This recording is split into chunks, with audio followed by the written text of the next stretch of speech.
Bienvenue à la maison. Au travers de ce podcast, vous pouvez entendre le message de notre célébration au Lexington Café. Bonne écoute!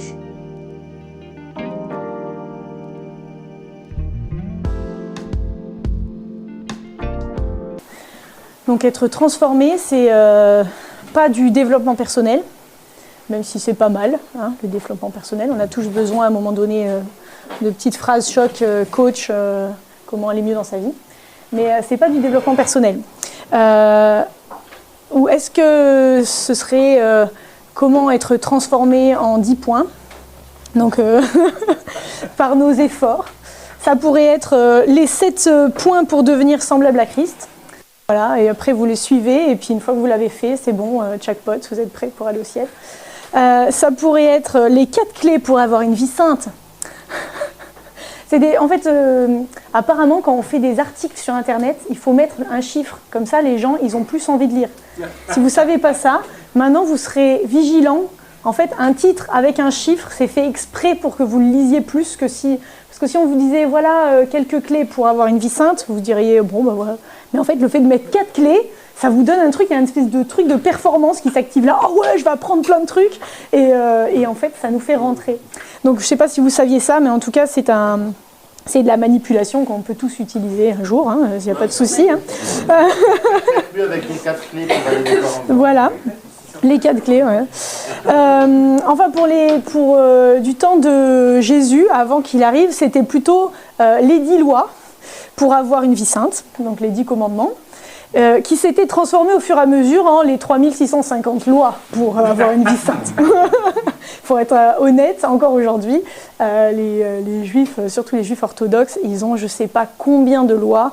Il y a une loi sur comment il faut se laver les mains, voilà, c'est des centaines et des centaines. Et en fait, chaque rabbin en rajoute, parce que c'est comme nous, les ministres, ils rajoutent des lois juste pour dire qu'ils étaient là un jour. Ben, les rabbins aussi, parce qu'il faut qu'ils mettent leurs pattes. Mais nous, quand on parle sur le fait d'être transformé, on ne parle pas de tout ça. On parle en fait de quelque chose de beaucoup plus simple et de beaucoup plus basique, mais qui en fait est tellement plus puissant. Et ça revient à ce que disait David tout à l'heure, c'est de remettre sa vie entre les mains de Dieu et de croire qu'il va le faire. Et d'avoir la foi que c'est lui qui va le faire. Et vous savez, même en tant que chrétien, on peut avoir à un moment donné une révélation de Jésus et quand même penser que c'est par nos efforts qu'on va être sauvé. Et quand même penser que c'est le fait de vraiment s'efforcer à être quelqu'un de bien qui va faire qu'à la fin, on sera quand même digne de Jésus ou pas. Et on peut prendre toutes les révélations de la grâce et les mettre à l'intérieur de notre système intérieur qui peut être basé sur la performance, la culpabilité, des choses comme ça. Et c'est ça qu'en fait, quand on appelle être transformé, c'est grandir avec Dieu, le laisser vraiment venir à l'intérieur de nous, pas pour des choses qu'on va faire, mais des choses qu'on va réaliser à l'intérieur qui vont changer nos façons de voir, qui vont faire que l'expérience de la grâce qu'on a vécue un jour, dans notre vie quotidienne, dans notre vie familiale, dans notre vie relationnelle, dans notre vie professionnelle, ça va couler de plus en plus et ce ne sera pas dans une petite boîte de quand je vis un moment fort avec Dieu. Et c'est pour tout le temps en fait. Pour parler de ça, je voudrais parler de l'histoire de Pierre. Qui a déjà entendu parler de Pierre dans la Bible? Voilà. Qui a déjà vu The Chosen? The Chosen? Sorry for the accent. Et ben, dans The Chosen, vous avez oui, ça fait ça toujours, les trucs d'accent. Voilà. Ça fait mal dans l'autre sens aussi, je comprends. Il y a dans ce film, je ne veux plus oser le dire maintenant, cette série, eh bien, ils ont choisi de montrer Pierre d'une façon, alors comme quelqu'un qui est un peu un roublard au début, il est là, il triche, il fait des combats, tout ça pour gagner sa vie, il parie pour gagner de l'argent, il ment à sa femme, enfin toutes sortes de choses. Mais Pierre, à la base, c'est quelqu'un qui avait connu une vie de loi, les 365 lois pour être sauvé. Lui, il savait de quoi il s'agissait, parce que il a grandi en Israël du temps où justement il y avait toutes ces lois qui étaient très importantes dans la culture. On ne sait pas exactement s'il était à ce point quelqu'un de voleur, de manipulateur et tout ça. Ce qu'on peut voir dans la série, c'est que ils ont fait que en fait, c'est quelqu'un qui a un bon cœur, mais qui, au fur et à mesure, il est à l'intérieur de ces systèmes, et plus il est en train de magouiller, plus il essaye de s'en sortir pour éviter d'un jour que ce soit mis à la lumière, et en fait, il s'embourbe tout seul. Et je trouve que c'est une belle image de notre vie, que des fois on s'embourbe tout seul dans nos problèmes, alors qu'à la base on n'est pas si méchant que ça, mais il y a des gens qui se retrouvent vraiment dans des graves problèmes pour au départ s'en sortir d'une façon ou d'une autre. Bref, Pierre, qu'il soit autant un menteur ou un parieur et quelqu'un qui faisait sa vie vraiment pour s'en sortir au détriment des autres personnes, que ce qu'ils ont montré dans cette série, ou pas, la Bible nous parle de Pierre de pas mal de façons, et j'ai envie de regarder avec vous, vraiment pour voir comment il est passé de son caractère à lui, de ce qui était ses possibilités à lui, son caractère avec ses bonnes choses et ses mauvaises choses, et après, il a été rempli du Saint-Esprit, et comment ça a changé sa vie. Donc on va commencer par Matthieu 16. Est-ce que vous avez tous une appli Bible sur votre téléphone ? Si vous n'avez pas une Bible papier comme Léon, qui résiste encore et toujours à l'envahisseur, je vous encourage à tous télécharger une application Bible qui vous servira. Et sinon... Donc moi j'aime bien qu'on prenne le texte et que vous le... J'aime bien qu'on prenne le texte et qu'on le lise ensemble, parce que comme ça au moins à un moment donné de cette semaine vous aurez lu la Bible. Et moi aussi. Quoi ? Dans Matthieu 16. Alors... Donc Pierre, il a cheminé avec Jésus pendant un moment, et à un moment donné, Jésus leur demande « Qui est-ce que les gens disent que je suis ?» Et les gens, et puis ils répondent, verset 14, ils répondirent « Les uns disent que tu es Jean-Baptiste, les autres Élie, les autres Jérémie ou l'un des prophètes. Et vous, leur dit-il, qui dites-vous que je suis ? Et Simon-Pierre répondit, tu es le Christ, le Fils du Dieu vivant. Jésus, reprenant la parole, lui dit, tu es heureux, Simon, fils de Jonas, car ce ne sont pas la chair et le sang qui t'ont révélé cela, mais c'est mon Père qui est dans les cieux. Et moi, je te dis que tu es Pierre, et que sur cette pierre, je bâtirai mon église, et que les portes du séjour des morts ne prévaudront point contre elle. Je te donnerai les clés du royaume des cieux. Ce que tu lieras sur la terre sera lié dans les cieux, ce que tu délieras sur la terre sera délié dans les cieux. Alors,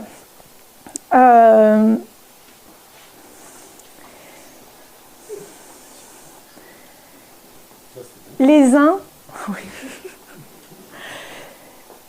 ont dit qu'il est Jean-Baptiste, ce qui est assez étonnant parce que Jean-Baptiste, il était contemporain avec Jésus, mais bon. Voilà comment les gens peuvent interpréter. Ils n'avaient pas les réseaux sociaux pour savoir forcément.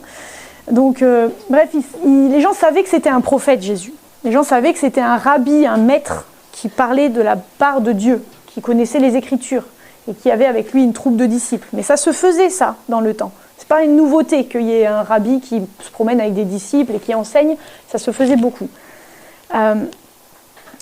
Donc, il fallait vraiment une révélation de Dieu pour que Pierre comprenne dans son esprit que Jésus, il n'était pas juste un prophète comme ça. Il était le Christ, le Fils du Dieu vivant.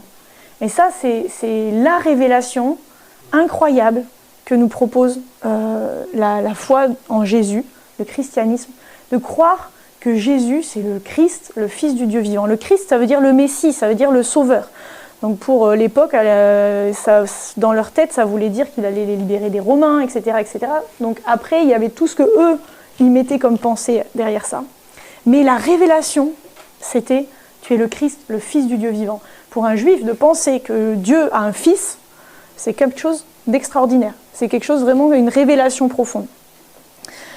Et Jésus lui dit, ce n'est pas la chair et le sang, c'est pas à l'intérieur de toi, dans ton corps, dans tes pensées que tu as eu ça, mais c'est Dieu qui te l'a révélé. Et ensuite, qu'est-ce que fait Jésus? Moi j'aime beaucoup ce passage. À la réponse du fait que Pierre a déclaré qui est Jésus, Jésus, il déclare sur Pierre, c'est comme si Johnson, il me dit « Camille, voilà, t'es une fille super », et moi je lui dis « Mais toi, t'es un gars génial, et tu vas accomplir des choses magnifiques dans ta vie ». En fait, Jésus, il prend la brèche comme ça, et puis il dévoile à Pierre tout ce qu'il va faire dans sa vie. Enfin, tout ce qu'il va faire, pas les petites choses, mais les choses énormes. Donc, les catholiques se sont servis de ce passage pour dire que Pierre, c'est le premier des papes, parce qu'il dit « Je te dis que tu es Pierre et que sur cette pierre, je bâtirai mon église ». Donc pour eux, c'est le premier de l'église catholique, c'est le premier pape. Mais nous, on ne va pas jusque-là, on ne dit pas que Pierre c'était un pape, c'était un apôtre, ce qui est déjà extraordinaire. Mais voilà, au milieu des autres apôtres, on ne l'érige pas plus que l'apôtre Paul, l'apôtre Jacques, l'apôtre Jean et tout ça. Mais en tout cas, Jésus, il vient et il déclare à Pierre qui il est. Pas qui il est, en fait, tu es en train tout le temps de vouloir te montrer, tu parles plus fort que les autres parce que voilà, toutes les choses un peu que Pierre avait dans son caractère. Hein. Pierre, il avait dans son caractère qui était toujours le plus impétueux, celui qui parle à la place des autres, donc avec des belles choses, mais quand on est extraverti comme moi, on sait que ce n'est pas toujours si bien en fait. De temps en temps, c'est génial et de temps en temps, on est à l'intérieur de nous, on dit mais pourquoi j'ai fait ça? Et là, Jésus, il ne dit pas à Pierre ce que tout le monde voit de lui et ce que tout le monde pourrait penser. Et puis Pierre, c'était un pêcheur, enfin, un pêcheur dans tous les sens du terme. C'est-à-dire qu'il pêchait des poissons pour vivre. Et en plus, il était pêcheur de nature, comme tous les autres humains. Mais il n'était pas instruit. Donc de dire de lui qu'il allait bâtir une église, qu'il allait vraiment avoir une autorité spirituelle, c'est ce que Jésus est en train de dire sur lui, c'est beaucoup plus élevé que tout ce que Pierre avait pensé sur lui. Et la première chose que je veux dire ce soir, que pas forcément en rapport avec le thème, mais je veux le dire, c'est qu'il y a certains au milieu de vous, vous avez besoin de déclarer que Jésus, il est le Christ, le Fils du Dieu vivant, pour pouvoir recevoir en retour ce que Jésus va dire sur vous. C'est comme si des fois on attend que les autres autour de nous disent qui on est, ou on attend de nous-mêmes trouver qui on est profondément. Mais en fait, c'est Jésus qui va dire la chose la plus extraordinaire, qui va avoir le point de vue le plus global, le potentiel le plus illimité sur nos vies, c'est lui qui a ce regard-là. Et si Pierre, là, il n'avait pas eu cette parole-là, ben on ne sait pas, peut-être il n'aurait pas révélé, il n'aurait pas marché dans certaines choses. En tout cas, je suis sûre que cette parole de Jésus, c'était son rabbi, il aurait tout fait pour lui. Cette parole d'encouragement, ça l'a bâti à l'intérieur. De dire, bah, waouh, moi je ne me considère pas comme ça, moi je suis quelqu'un qui est un menteur, qui essaye toujours d'entourlouper, et là on me dit que je suis quelqu'un sur lequel Jésus va bâtir son église. Et bien ça, on a besoin les uns et les autres d'entendre ce que Dieu dit de nous, et ça passe par le fait d'ouvrir la porte en fait, et de dire je reconnais que tu es le Christ, le Fils du Dieu vivant, et une fois qu'on a déclaré la révélation, aussi petite, peut-être on n'a pas une grande révélation encore de qui est Jésus, mais dites ce que vous avez. Et après, Jésus, il sait prendre les bonnes occasions. Vous dites à Jésus qui il est pour vous, et lui, il va vous parler, il va parler à votre cœur.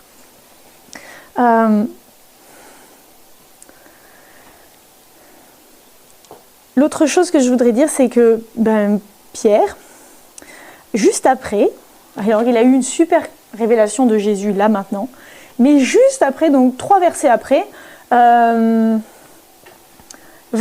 verset 21.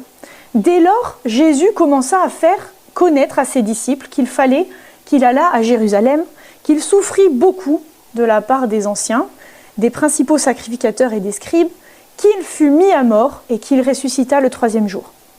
Donc il commence à expliquer doucement que en fait, il n'est pas là pour devenir un chef d'armée et mettre les Romains dehors. Parce que les Juifs attendaient ça. Donc là, Jésus dit, ok, maintenant vous avez compris que je suis le Christ, je vais vous expliquer en quoi je suis le Christ, mais que ça ne correspond pas à vos pensées. Mais Pierre, il n'est tellement pas prêt à recevoir cette révélation. Il a une révélation, mais il l'a mise à l'intérieur de son cadre. Alors, ok, tu es le Christ, ça veut dire tu vas devenir un chef d'armée et on va être libre des Romains. Et Jésus, quand il dit « je vais souffrir sur la croix, je vais mourir et je vais ressusciter », ça ne cadre pas du tout avec ce que Pierre croit. Et du coup, il dit « adieu, non, ça ne va pas t'arriver ». Pierre, l'ayant pris à part, se mit à le reprendre et lui dit « à Dieu ne plaise, Seigneur, cela ne t'arrivera pas ». Genre « non, moi, on va te protéger, on va faire en sorte que ça ne se passe pas ». Et là, Jésus a été obligé de le reprendre, mais alors vraiment sévèrement, parce que c'est de là que ça vient l'expression « arrière de moi, Satan », que je pense même les non-croyants connaissent. « Arrière de moi, Satan, tu mets en scandale, car tes pensées ne sont pas les pensées de Dieu, mais celles des hommes. » Et là, on voit que dans les pensées de Dieu, il y a Satan qui s'immisce comme ça. Donc, on a une révélation de Jésus, mais elle est là, et elle a de la valeur, et Jésus s'en sert, mais elle est limitée parce qu'en fait, on a plein de raisonnements et de façons de voir qui font qu'en fait, ce que Jésus veut nous dire en plus, eh ben, ça ne rentre pas, parce qu'on a notre vision de comment ça doit se passer. Donc là, voilà, super, Pierre, il a vécu un truc super, il a vécu un truc nul, il s'est fait reprendre devant... ben non. Parce que là, il y a marqué, mais Jésus se retournant dit à Pierre. Mais en fait, dans un autre évangile, il y a marqué, Jésus s'est retourné vers les autres et fait genre, non, quoi, toi, t'es arrière de moi, Satan, c'est-à-dire, ne me prends pas à part pour me dire une chose pareille, mais il a repris, je pense, ça devait être un peu devant tout le monde. Donc bref. Donc Pierre, c'est cette personne avec un caractère fougueux, on le voit dans d'autres moments, un caractère très extraverti, qui passe un peu devant tout le monde, pas méchamment, et mais quand même, qui a ses limites. Il y a des choses qu'il comprend, il y a des choses qu'il ne comprend rien. Et il y a plein de fois où les disciples ils comprennent rien du tout. Même au bout de 2 fois où Jésus il a multiplié des pains, quand il faut du pain, les disciples sont en PLS. Ils sont là, il faut du pain. Il va nous gronder, il n'y a pas de pain. Je dis, mais Jésus, il a multiplié pour 4000 personnes, et vous êtes là à vous dire que vous n'avez pas de pain. Donc il leur fallait du temps pour comprendre. Et ils étaient tous comme ça, et on n'aurait pas été mieux. Mais il s'est passé quelque chose pour Pierre. Et ce qui s'est passé pour Pierre, c'est dans Acte 2. Ah non, parce que la dernière chose qu'il fait, Pierre, qui est magnifique, c'est quand même de renier Jésus. Donc pour quelqu'un sur qui Jésus doit s'appuyer pour bâtir son église, juste avant la croix, Pierre, oui c'est ça, Jésus il est dans son pire moment, alors Pierre il lui a dit non, moi je vais être là pour toi, je te protégerai et tout, et au moment où Jésus, on pourrait dire il a le plus besoin, mais humainement, dans l'idée qu'on aurait d'un ami qui est en train de se faire crucifier, on voudrait pouvoir être là pour lui, tu vois. Et Pierre il a peur du regard des gens. Ça nous arrive jamais. Jamais. Le regard des gens, on est complètement affranchis de ça. Nous, on s'en fiche. On vit pas du tout en fonction du regard des gens. Voilà. Donc Pierre était comme nous et il a eu très peur parce qu'il était entouré de Juifs qui étaient en train de dire on va tous crucifier Jésus. Et ils ont regardé Pierre et ont dit mais t'étais avec Jésus toi ? Oh et Pierre, il a eu très peur d'être la 4e personne en fait. Ils ont mis 3 croix, ils ont dit il va en mettre un autre en fait. Et là, toute sa bonne volonté,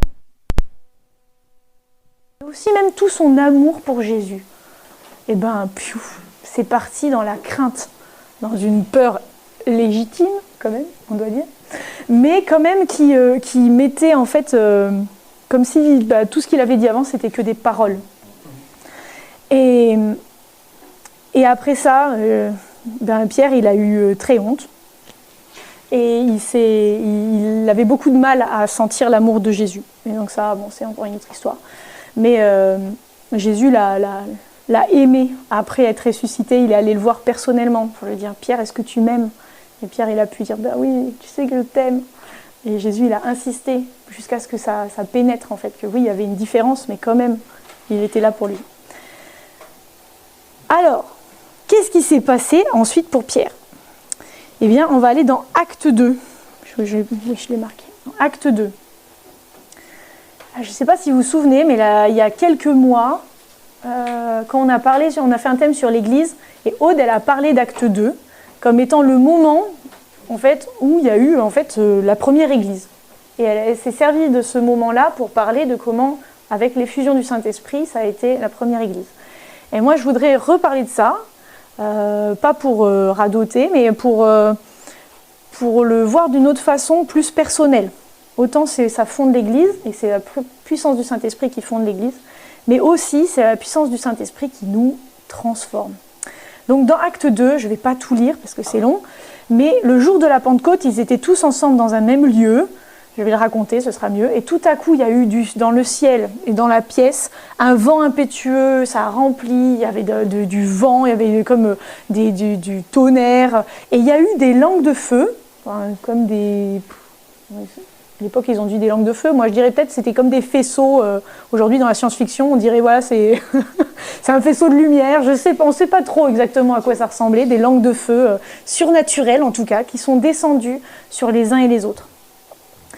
Et après, ils étaient tellement remplis du Saint-Esprit. C'est ce qu'on appelle l'effusion du Saint-Esprit. C'est-à-dire, effusion, ça veut dire répandre. S'il y a une effusion d'émotions, ça veut dire vous vous répandez dans vos émotions. C'est un mot qu'on utilise très peu, mais qu'on utilise là pour le Saint-Esprit parce qu'il y a des prophéties en fait, dans l'Ancien Testament où Dieu disait « Voici, je répandrai mon esprit sur toute chair ». C'était vraiment prophétisé avant qu'il y aurait un moment comme ça, où tout le monde serait rempli du Saint-Esprit. Pas juste le prophète Élie, pas juste le prophète Samuel, où c'était une ou deux personnes dans un même temps qui étaient touchées par le Saint-Esprit. Et là, ça marque un moment spécial.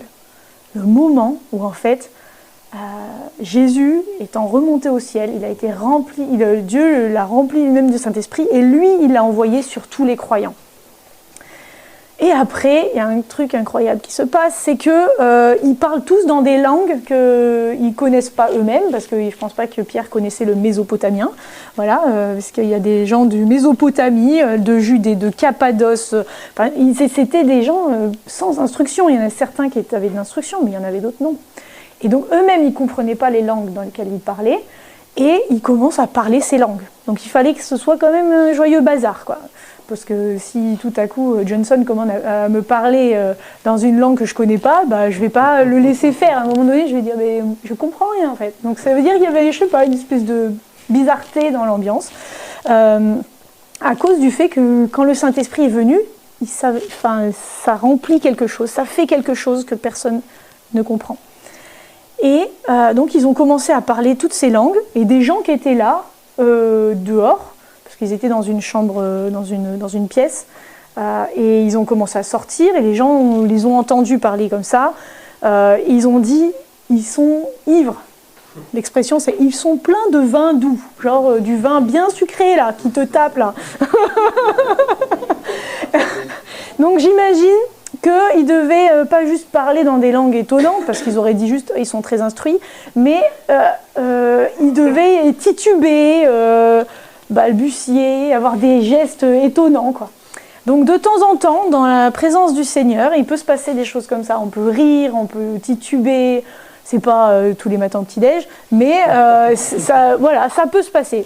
Et il y en a qui cherchent que ce soit tous les matins au petit-déj parce qu'ils sont accros à ce vin doux et on peut pas leur en vouloir. Toute référence à quelqu'un ici présent serait...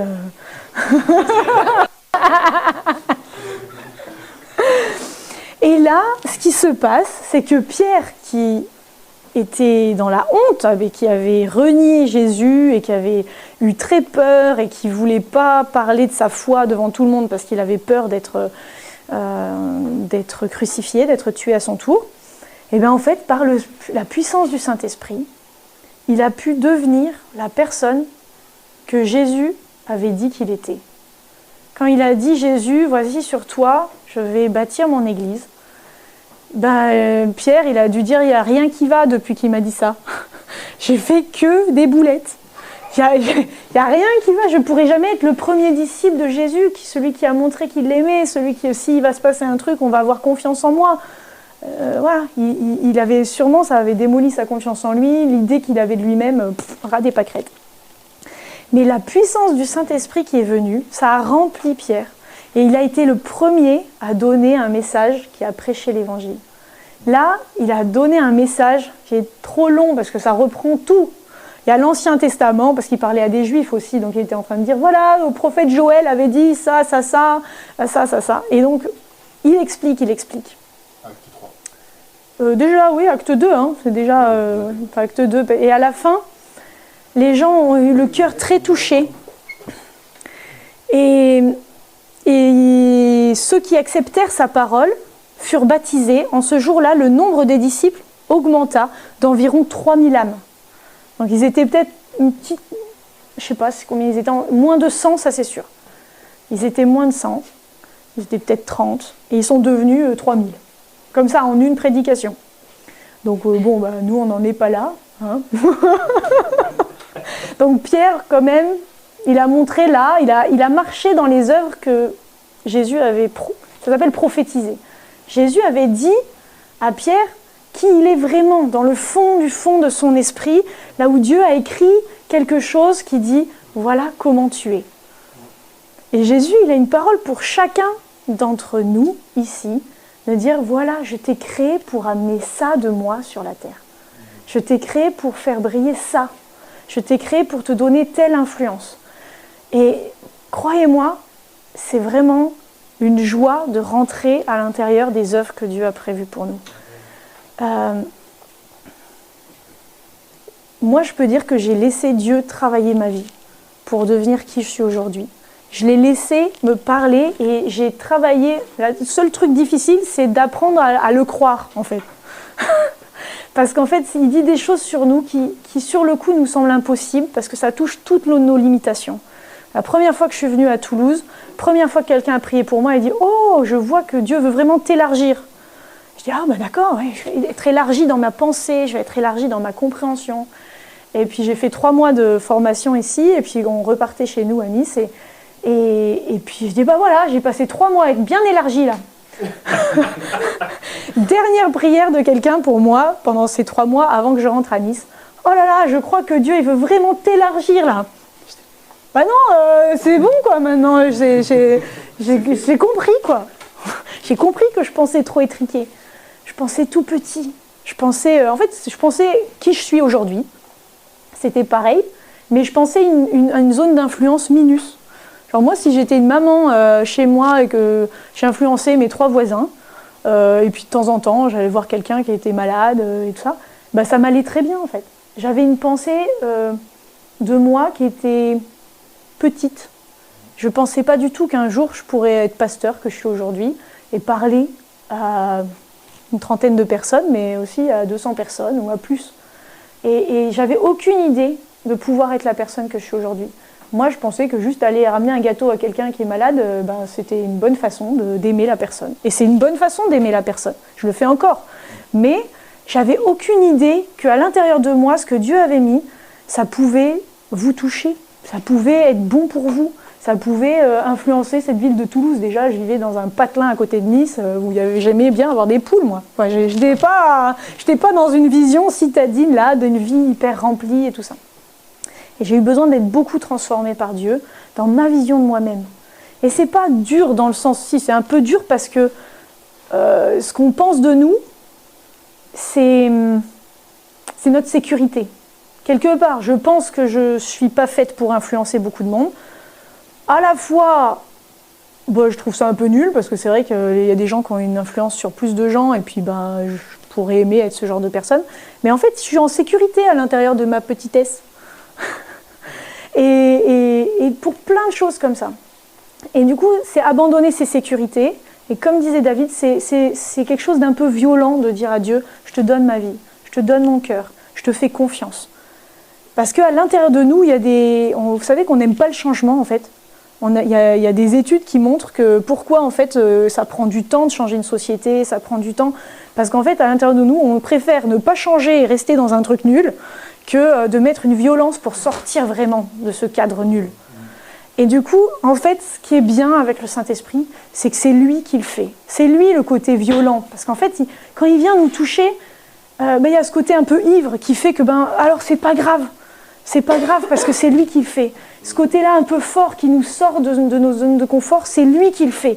Et puis autour de nous, on est là aussi les uns les autres pour dire mais crois-y à ce que Dieu t'a dit. Crois-le parce que c'est possible. Et d'appuyer vraiment ce que le Seigneur dit parce que des fois on l'entend et puis 2 secondes après on l'a oublié et on est de nouveau comme Pierre dans nos pensées. Donc oui, tu es le Christ, mais ça veut dire que tu vas mettre les Romains dehors. Donc oui, donc tu veux que je sois influente, donc je vais partir et je vais devenir quelqu'un. Et puis en fait, on se fait une idée de qui on pourrait être. Moi, je voulais être médecin et partir en Afrique. C'était bien aussi. Mais en fait, parce que quand j'ai eu cette pensée-là, pour moi, aider les gens, ça voulait dire être en Afrique. En France, il n'y a personne à aider, c'est bien connu. Mais en tout cas, chaque fois que Dieu nous dit un truc, c'est comme si on le prend et puis on le met à l'intérieur de notre propre système. Et ce que le Saint-Esprit fait, c'est qu'il vient à l'intérieur de nous. Il nous met en contact avec Dieu, qui dit qui on est vraiment, et il nous donne la puissance de le faire. Amen. Parce que Pierre, il savait ce qu'il était censé faire, mais il était incapable de le faire. Par ses propres forces. Il était incapable de mener à bien la mission de bâtir l'Église, en reniant Jésus 3 fois, quoi. C'était incapable. Et bien nous, c'est pareil. Si ce n'est pas avec le Saint-Esprit, on est incapable de mener à bien notre mission de vie. Et on va aller ok, peut-être on va faire des choses bien, mais au fond de nous, il y aura toujours un côté où il y aura un manque. Parce que ce que Dieu dit de nous, c'est vraiment ce qui nous correspond. En anglais, c'est le côté fit, ça te va. Ça te va comme un gant, ça te correspond vraiment. Ça te ressemble. Exactement, ça te ressemble. Tu es faite pour ça. Il y aura de la joie dedans. Ça ne veut pas dire qu'il n'y aura pas des combats et des trucs challengeants, mais ça te ressemble et tu seras même heureux qu'il y ait ce côté un peu challengeant parce qu'une fois que c'est fini, tu te sens vivant, tu te sens rempli, tu sens que c'était vrai, que tu es à la bonne place et que ça valait la peine de se battre. Et ce que je vais vous proposer ce soir, c'est qu'on demande au Seigneur ensemble qu'il nous remplisse de la puissance de son esprit. Déjà, pour ceux qui le veulent, je vous propose de prier avec moi en répétant, juste de dire à Jésus qu'il est le Christ, le Fils du Dieu vivant, et de s'attendre qu'il va nous parler, qu'il va nous remplir, qu'il va parler sur nos vies, sur notre identité. Et puis on va aussi s'attendre au Seigneur et prier pour qu'il nous remplisse de la puissance de son amour, la puissance du Saint-Esprit, et que ce soit lui qui le fasse, que ce soit lui qui vienne mettre ce feu sur qui on est, pour qu'on puisse être vraiment les personnes que lui dit qu'on est, parce que c'est génial ce qu'il dit qu'on est. Chacun d'entre vous, vous avez un héritage, vous avez quelque chose à aller attraper qui est vraiment fait pour vous. Est-ce que ceux qui veulent faire ça, est-ce que vous voulez vous lever? Comme ça, on est ensemble et je me sens qu'on est ensemble.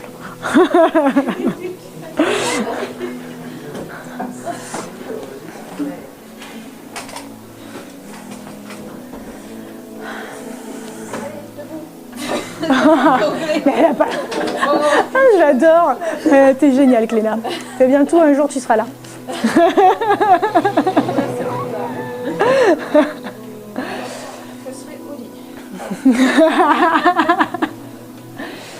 Oh.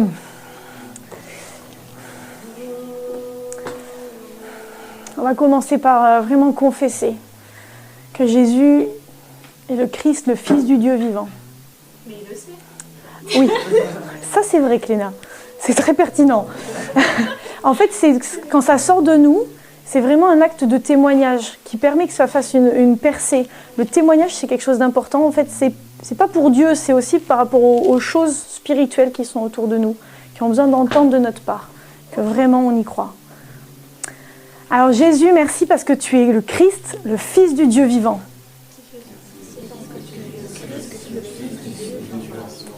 Merci parce que tu as une parole pour chacun ce soir. Et nous croyons que c'est en toi qui est la vie, la vraie vie qui nous correspond. Amen. Amen. Oh Jésus, merci pour ta présence ici. Merci Saint-Esprit pour ta présence ici. Je veux vraiment te demander, Seigneur, que tu répandes ton Saint-Esprit. De la même façon qu'il y a eu à la Pentecôte, ton Saint-Esprit qui a transformé Pierre, qui a fait de lui l'homme qu'il était vraiment profondément. Tu l'as rendu, tu lui as donné la force d'être vraiment qui il était. Tu as révélé qui il était. Tu l'as transformé de l'intérieur, au-delà de ses limitations, au-delà de ses pensées sur lui-même et de ses échecs passés aussi. Tu es venu tout balayer parce que tu lui as donné une puissance en toi. Merci Saint-Esprit pour la puissance de vie que tu es. Nous demandons Seigneur que tu viennes répandre sur les uns et les autres la puissance de ton esprit. Merci Jésus.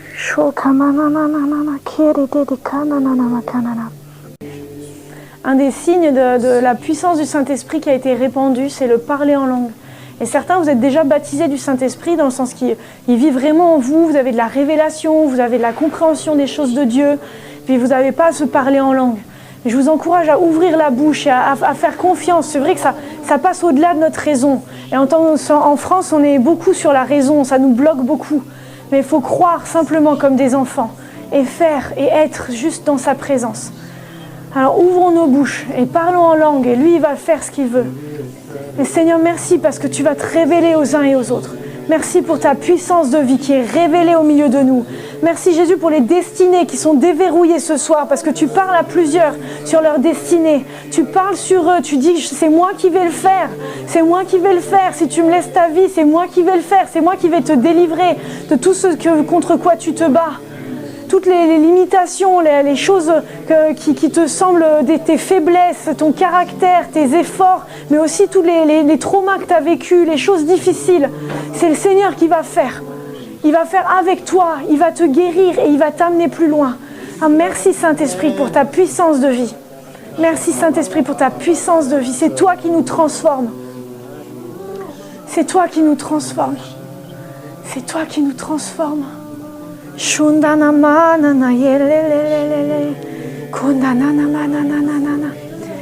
y en a quelques-uns, vous avez vraiment soif de vivre cette rencontre avec Dieu par le Saint-Esprit. Que vous dites, moi j'ai jamais connu ça, c'est ce fait que le Saint-Esprit vienne en moi et parle sur qui je suis, mais aussi me remplisse complètement. Venez et puis on va prier pour vous. On veut juste vous bénir et puis dire qu'on est avec vous pour dire oui, ça va se passer, pour être avec vous, prier avec vous. Merci Seigneur. Je vous encourage vraiment, si vous avez soif, mais ce soir on veut être là pour vous. Si vous dites, moi ça me donne envie, je ne sais pas exactement à quoi ça ressemble, mais j'ai envie de faire ce pas. Je veux être rempli du Saint-Esprit. Je veux que ce que je suis profondément, ça vienne à la surface, ça soit rempli de la puissance de Dieu. Je veux que mes limitations, elles explosent parce que Seigneur, tu es plus puissant que toutes mes limitations. Alors Seigneur, merci de venir toucher les uns et les autres ce soir.